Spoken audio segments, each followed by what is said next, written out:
तिकडे जायचं नाही. पण हे आपले गिरडगाव आणि परिसरातले लोक आणखी हुशार आहेत. पतसंस्थेतले पैसे काढले, बँकेतले पैसे काढले, काय कोणती कंपनी सिस्वे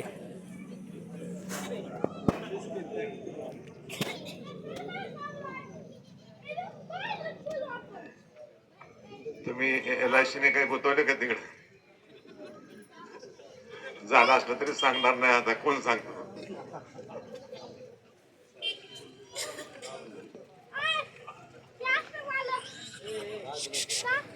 आपला तालुका हा जवळजवळ 100 कोटीच्या वर या 2-3 प्रकरणामध्ये गेला.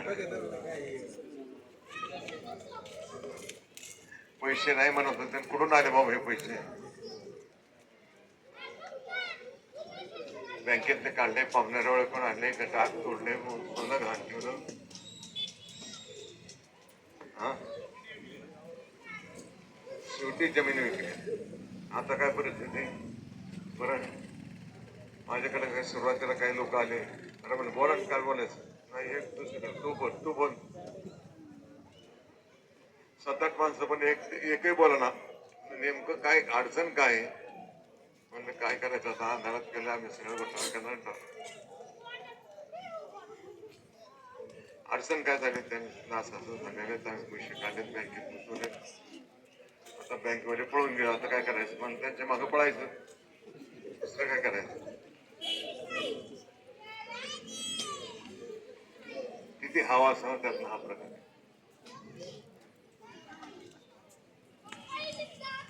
कोण देणार एवढे पैसे? विचारच करायचा नाही. त्यामुळे आता म्हणते दादा काहीतरी करा. छोट्या दादाला सांगितलं विकेलं झालं. जाऊ द्या, आता आपली माणसं माफ करा. मुख्यमंत्र्यांना भेटायला तर भाषण दोन्ही करा. मुख्यमंत्र्यांना भेटले, भाषणात दोन लेखाला, आणि आता कमिटी एक नेमली जाते. सगळी चौकशी होऊन जे पुढे पळून गेले त्यांचा सुद्धा पाठलाग सुरू झाला. मुख्यमंत्र्यांनी ऑर्डर दिलेली, जे दुबईमध्ये गेले त्यांचे सुद्धा पत्ते शोधलेले आहेत.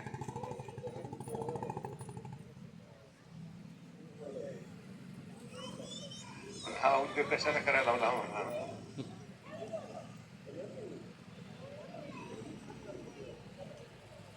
संग्राम, पैसे आले की पैशाची आवश्यकता आहे.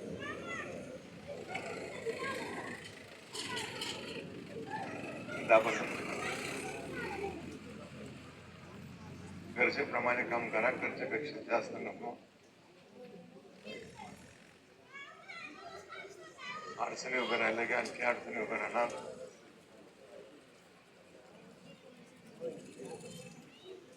ज्यांनी पैसे गुंतवले त्यांच्यासाठी चांगला संदेश आहे. काही दिवसात काहीतरी मार्ग निघेल, त्यानंतर तुम्हाला नक्कीच चांगली गोष्ट मिळणार आहे, सवलत मिळेल अशी अपेक्षा आहे. एवढं सांगितलं ते एक टाळी वाजवणार, कारण टाळी वाजवणे ह्याचं जास्त होत का नो?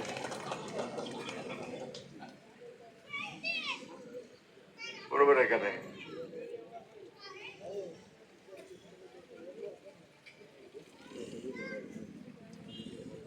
सगळ्यांनी पैसे गुंतवले,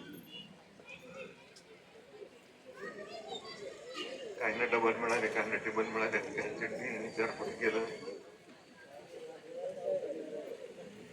जास्त हाव ठेवू नका, प्रमाणात घ्या, प्रमाणात करा, उत्तम प्रकारे काम करा. मग आम्ही आहोत. सर शाळेचं काम पूर्ण केलेलं आहे. गावची शाळा, नंतर तुमच्या गावची शाळा, दोन्ही चांगलं केलेलं आहे. इकडे लक्ष दिलं, तिकडे लक्ष देत आहे. तुम्ही चांगलं केलं.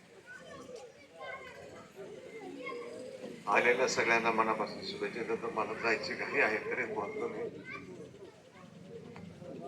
कशाची अडचण आहे. सगळ्यांना मनापासून शुभेच्छा देतो.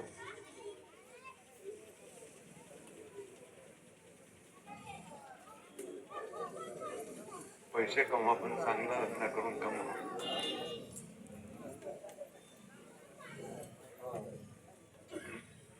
आपल्याला मनापासून शुभेच्छा. धन्यवाद. धन्यवाद दादा.